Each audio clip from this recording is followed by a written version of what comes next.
monitoring stations, reporting all that data, and then I spend about 3 hours a month communicating directly with Kristen and members of other departments to try and figure out new pest management strategies and to implement those around the building.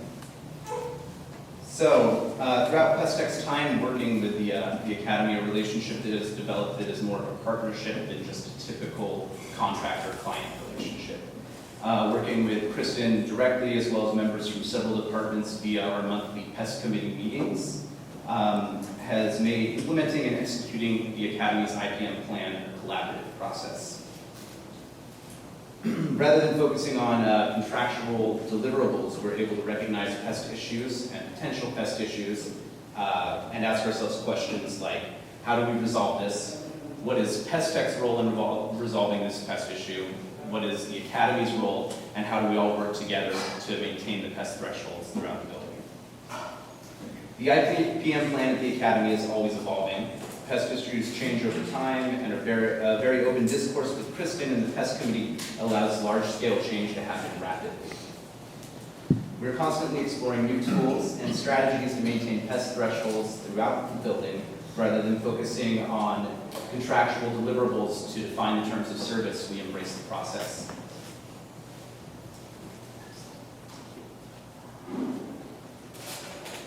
So this is a picture of the Academy during the construction process. PestTech reopened our contract with the Academy in 2008. At the time, the building was still under construction, and they were experiencing Norway rat activity. As most of you probably know, that's a pretty common side effect of construction. Rodents being displaced through surrounding landscape, and then accumulated water, as well as waste left behind by construction workers and standing dumpsters, things like that attract rodents onto the site.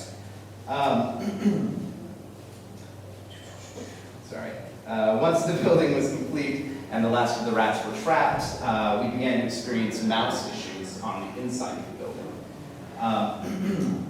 We began inspecting and monitoring the inside of the building, setting up trapping stations, reporting that, trying to figure out where the inlets were throughout the building.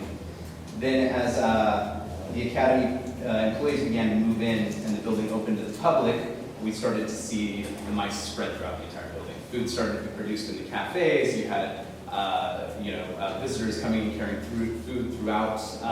And it became apparent pretty quickly that we should expand the service to the rest of the building, including collection rooms, the food service areas, the collection rooms, and now even the exhibits. Some of the exhibits are now being designed to have pest monitoring devices put in them with access panels, as well as working on pest proofing them as they're installed.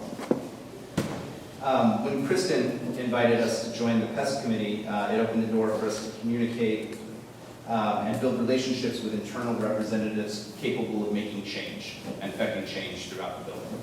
And that's been a big part of the cultural change that's happened there, the cultural awareness, and the fact that we're all very open and vocal about the IPM process there.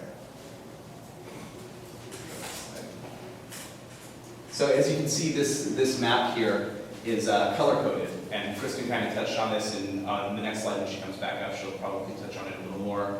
These are to establish the thresholds throughout the building. And you'll see later in some of the other slides that we have signage that says, this is a zero tolerance food and drink area, this is an area where we expect to have food, or this is an area where food can only be stored in sealed containers. And those are posted throughout the building. Of course, the first step in any IPM program is information gathering and detailed reporting.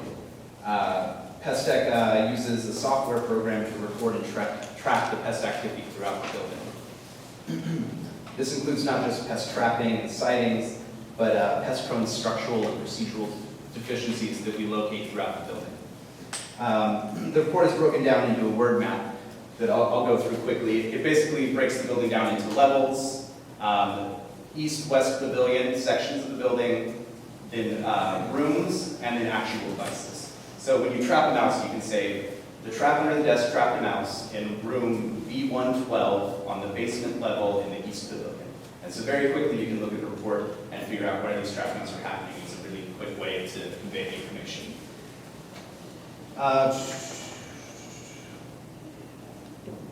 Okay, so the one last thing I wanted to touch on before Kristen comes back up is that we also make a visual representation of this tracking tab on a monthly basis. I have schematics of each floor of the building, and I take a transparent overlay, and I put that over the schematic, and for every pest sighting reported to me via the Cal Academy intranet, which is directly emailed to me, I put a green dot.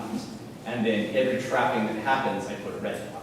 So at a monthly meeting, I can bring this to the pest committee, and we can look at it, and we can see and identify weak spots throughout the building, where the trappings are happening, where are the sightings, and try and quickly and concisely decide what the problem is and how we should react to it.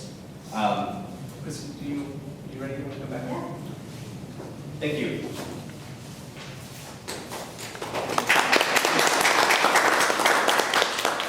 So I'm going to talk a little bit more about how I only brought one prop. I had to do ground floor and put it on. It's a little hard to see in the picture here, but when our pest committee does inspections, we put on our little button and everybody knows what we're about. So as Patrick mentioned, we have a pest committee, which is composed of staff representing departments throughout the academy, and we meet monthly. This is probably one of the best parts for me about being involved in pest management in this institution.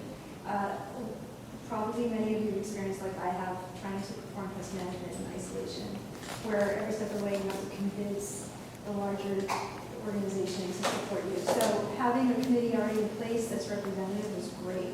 So we meet monthly to identify vulnerable areas such as collections and means to exclude pests and minimize habitats in these areas.